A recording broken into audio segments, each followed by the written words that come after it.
სტუდიაში ვაგრძელებთ მსჯელობას საქართველოს ევროპულ და შუა დერეფნის პერსპექტივაზე და რამდენად არის ეს ორი რამ ერთმანეთთან დაკავშირებული. მაგიდასთან მიერთებიან გიორგი ტუმასიანი და გიორგი კაჭარავა, პირდაპირ ეთერში ჩაგვირთვება გიგი გიგიაძე. მოგესალმებით სამივეს და დიდი მადლობა თქვენი დროისთვის. გიორგი, თქვენგან მინდა რომ დავიწყოთ საუბარი. აი რა წამოიღო საქართველომ სომხეთის სამიტში ვიზიტის შემდეგ, აი რა უნდა ჩავთვალოთ ჩვენ როგორც საქართველოს მოქალაქეებმა, როგორც მთავარი შედეგი, რაც მოყვა ირაკლი კობახიძის ჩასვლას სომხეთში. მოგესალმებით, სამწუხაროდ ირაკლი კობახიძე შედეგის გარეშე დაბრუნდა იქედან და არა მხოლოდ იქედან, არამედ ბოლო წლების პრაქტიკულად კომუნიკაცია და ამაზე მეტყველებს მათ შორის ახლა პაპუაშვილის მიერ ეს გამოქვეყნებული წერილიც. ევროკავშირთან ჩვენი ურთიერთობა არის შესული ჩიხში ქართული ოცნების პოლიტიკის შედეგად, რაც იმას ნიშნავს, რომ ევროკავშირი უკვე როდესაც გეგმავს საკუთარ სტრატეგიულ მათ შორის ეკონომიკურ პროექტებს რეგიონში, აღნიშნავს და ეს ბოლო ამ სამიძეც იყო აღნიშნული, რომ იქნება ახალი ფორმატი ევროკავშირი, თურქეთი, სომხეთი, აზერბაიჯანი. როგორც გასასვლელი ცენტრალურ აზიაზე, აქ არის ევროკავშირის EU Global Gateway პროგრამა, რომელიც ცენტრალურ აზიაში გადის, ცალკე არის ამერიკის პროექტი ტრიპი. შესაბამისად, რაც კობახიძემ აღნიშნა, რომ 7 ქვეყანას ვაკავშირებთო ზღვასთან, პრაქტიკულად ამის ჩანაცვლებაზე ახლა საუბრობენ რეგიონში, სწორედ ტრიპის პროექტის მეშვეობით. ეს იმას კი არ ნიშნავს, რომ ტრიპის პროექტი ავტომატურად არის საქართველოსთვის პრობლემა. ეს იმას ნიშნავს, რომ თუ საქართველო დასავლეთისთვის სანდო არ იქნება და არც რეგიონისთვის. პოლიტიკას თუ არ გაატარებს, რა თქმა უნდა, თუ არ იქნება ამ პროექტის, თუ არა და იქნება ტვირთების მომტანი. აქამდე ზუსტად პირიქით იყო ვითარება. საქართველო ატარებდა 30 წელი თან მარტო ქართულმა ოცნებამ კი არა, არც ერთმა ხელისუფლება არ არის ამის მესაკუთრე. ანუ 30 წელი აი ამ პოლიტიკას ვატარებდით და სომხეთს ჰქონდა სხვა ტიპის პოლიტიკა. ახლა სომხეთი მიდის პროევროპული, პროამერიკული სწორი ნაბიჯებით და ქმნის იმ კავშირებს, რომ ნდობა იყოს დასავლეთში და ამის ფონზე ჩვენივე ხელით, უბრალოდ პაპუაშვილი, კობახიძე და ქართული ოცნება პარტია ანგრევს ჩვენს ურთიერთობებს დასავლეთთან, რის შედეგადაც ჩვენს ამ პროექტების მიღმა დავრჩებით და ეს პირდაპირ რა თქმა უნდა აისახება ჩვენს კეთილდღეობაზე. ტრიპის პროექტის ფარგლებში მარტო ეკონომიკური და ლოგისტიკური ინვესტიციები არ არის, იქ არის ხელოვნური ინტელექტის ინვესტიციები, იქ არის სხვა ახალი ენერგეტიკა, ანუ განახლებად ენერგეტიკაზე, დასადვართ ჩვენ ამ დროს. რაიმე ხელშესახები გაგვიგია, რომ აი ხელშესახები იქედან მივიღეთ. ამერიკა ჩვენ პირდაპირ თავაზობს ტრიპის პროექტში ჩავერთვოთ, იმიტომ რომ ეს არ არის სომხეთით შეზღუდული. ეს არის სწორედ ამერიკული პროექტი. აქამდე ანაკლიაზე ახლა რომ საუბრობენ, როდის უნდა ყოფილიყო დასრულებული ანაკლია მათივე გეგმით? რატომ ჩამოვრჩით? იმიტომ რომ ანაკლია ახლა რომ ყოფილიყო უკვე, მართლა იქნებოდა ხელშესახები კონკურენტი, მაგრამ ამასთან ჭირდება პოლიტიკური ნდობა. არ არსებობს პოლიტიკური ნდობა ქართული ოცნების მიმართ მათი პოლიტიკის შედეგად. სამწუხაროდ დააზიანეს საქართველოს ინტერესი. მადლობა გიორგი, მოგიბრუნდები. ვთქვათ, აი ჩანდა ეს ვთქვათ რიცხვები, ანუ კონტექსტის მნიშვნელობა, თუნდაც აი სომხეთის სამიტზე.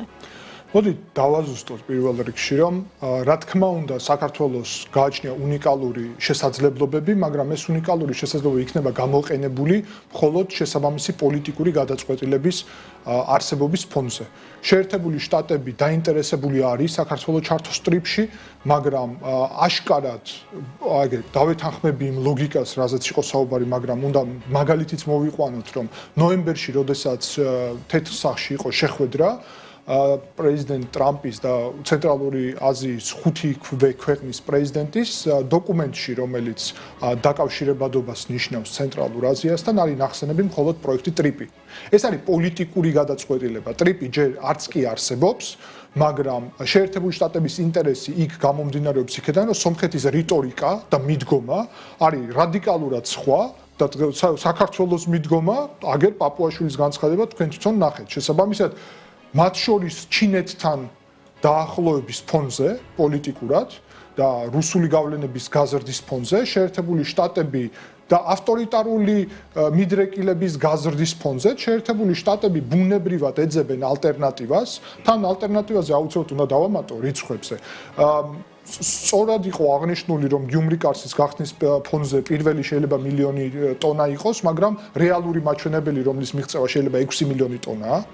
უკვე და სომხეთს აქვს სურვილი რომ ნაციონალიზაცია მოახდინოს რკინიგზის, ანუ ისედაც სომხეთს ეკუთვნის, მაგრამ მართლობის ნაციონალიზაციას გულისხმობს, რადგანაც რუსეთი ხელს უშლის ამ პროცესებს, რომ გიუმრი კარსი და ყაზახი იჯევანი გაიხსნას და უკვე არსებული ინფრასტრუქტურა იყოს ამ მიმართულებით. შეუძლია შესაბამისი ინვესტიციების ფონდზე 6 მილიონამდე გაზარდოს ტვირთი. ტრიპის პროექტის მიმართულებით ნაკადი რეალურად 15-დან 25 მილიონ ტონამდე არის გაცვლა დაახლოებით. რა თქმა უნდა, ეს არის ძალიან რთულად მისაღწევი, მაგრამ მე ამას ვამბობ, თუ საქართველო არ დაუბრუნდება საკუთარ სწორ საგარეო პოლიტიკურ ვექტორს, მაშინ ბუნებრივად ევროკავშირმაც ახლა რაც აღნიშნა 4-ვე ქვეყნის ლოგიკა კავშირი სომხეთის გავლით EU Global Gateways პროგრამაშიც რომ მარტო ტრიპი და მარტო სომხეთი არის ნახსენები, ეს ხომ პრობლემებია, ეს ხო უკვე ნიშნავს რომ ჩვენ ნაბიჯები უნდა გადავდგათ, რომ ის პოტენციალი რომელიც გაგვაჩნია და გაგვაჩნია ნამდვილად და შეგვიძლია უნიკალური როლი შევასრულოთ,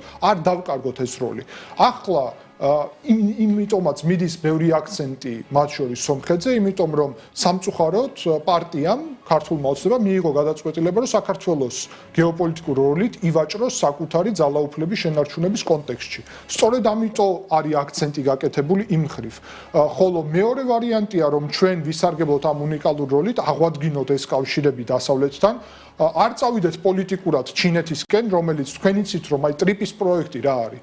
ეს არის უარი სომხეთის რუსეთის კონტროლზე, იმიტომ რომ რუსეთს ჰქონდა იქ დაგეგმილი ეფექტური კონტროლი და ამ პროექტის ამერიკასთან შეთანხმება. შესაბამისად, ამის ფონზე ანაკლიის სტატუსი, როცა გაურკვეველია და ჩვენ ხედავდით ქართულ ოცნების სურვილს, რომ ჩინეთთან იყოს პოლიტიკური თანამშრომლობაც, ჯერ კომუნისტურ პარტიასთან შეთანხმება გააფორმეს და ანაკლიის სპორტის კონტექსტშიც, ეს შეიძლება გრძელვადიანად უბრალოდ იყოს გაზარდოს სურვილი დასავლეთში, რომ ნაკლებად იყოს აქცენტი და აი ბოლო განცხადებები თქვენზეც აღნიშნეთ, ამაზე მეტყველებს.